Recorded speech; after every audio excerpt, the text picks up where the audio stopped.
Mercredi 28 mars 2025, bonjour et bienvenue à cette session informative.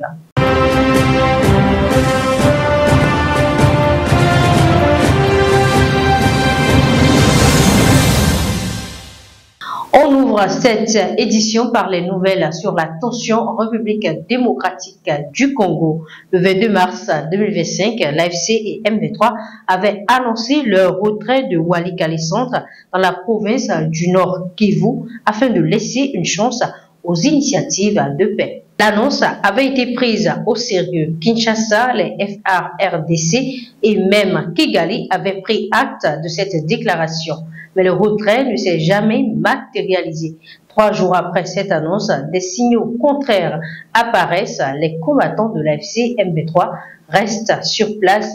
Les tensions persistent, notamment à Walikale Centre et sur la route menant à Kisangani, à plus de 400 km à l'ouest.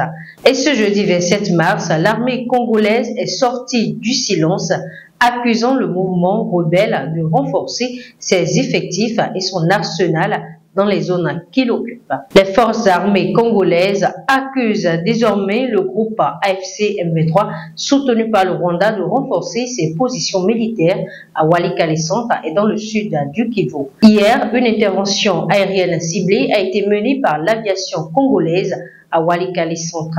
Selon plusieurs témoins, le seul aérodrome de la ville a été visé.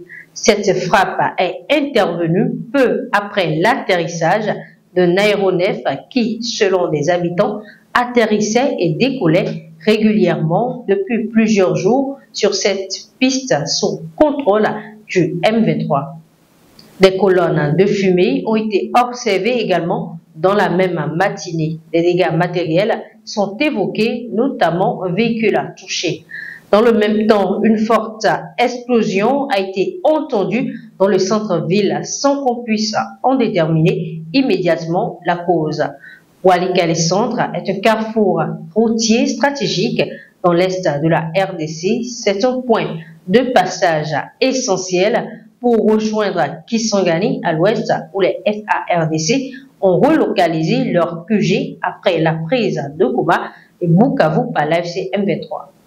Entre Walikale Centre et Kisangani se trouve Biroué à 70 km au nord-est.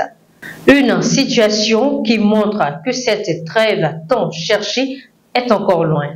Un peu plus loin, en Guinée, les autorités ont publié le mercredi 26 mars au soir un décret annonçant la prise en charge des frais d'indemnisation des victimes du massacre du 28 septembre 2009.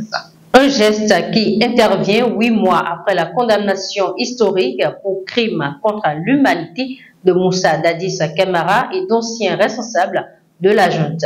À ce jour, les 400 parties civiles attendent toujours réparation.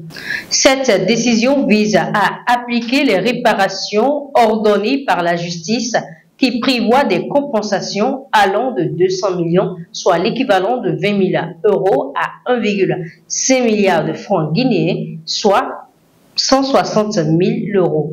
Cependant, aucune précision n'a été donnée sur le montant des indemnisations ni sur la date de leur versement. Des ambiguïtés que l'État doit lever, estime Alcenifal, chargé de communication de l'Organisation guinéenne des droits humains qui accompagne les victimes depuis le massacre. Pour rappel, ce massacre avait fait près de 156 morts et des centaines de blessés dans un stade de Conakry. Hors de l'Afrique, dans le reste du monde, cette fois-ci, 7 ans de prison et 300 000 € d'amende, ainsi que 5 ans d'inéligibilité. Telles sont les réquisitions faites par le parquet financier à l'encontre de l'ancien président de la République française, Nicolas Sarkozy. Au premier jour des réquisitions, le parquet national financier avait estimé nécessaire de faire une mise au point. Je cite, on a parlé d'un dossier construit sur un postulat, celui de la culpabilité de Nicolas Sarkozy. Il n'en est rien, notre action a toujours été l'application de la loi dans un souci de justice et d'impartialité. Les faits, tous les faits, rien que les faits, avaient appuyé l'un des 3 magistrats. Alors, à l'issue des réquisitions étayées, charpentées et accablantes pour les prévenus, le ministère public a tiré une conclusion. un pacte de corruption a bien été conclu entre le clan Sarkozy et la dictature libyenne de Muammar Kadhafi afin de financer la campagne présidentielle de 2007. Le parquet national financier demande au tribunal de le déclarer coupable de corruption, recel de détournement de fonds publics, association de malfaiteurs et financement illégal de campagne électorale, soit tous les délits pour lesquels il est jugé. Les avocats de la défense ont fustigé la lourdeur des peines requises par le parquet, visant selon eux à compenser la faiblesse de sa démonstration. L'ancien président a ensuite fustigé sur le réseau social la fausseté et la violence des accusations et l'outrance de la peine réclamée. Il a ajouté vouloir croire dans la sagesse du tribunal qui ne rendra sa décision que dans plusieurs mois. Par ailleurs, ses proches et ses ex-collaborateurs sont aussi dans le collimateur du parquet.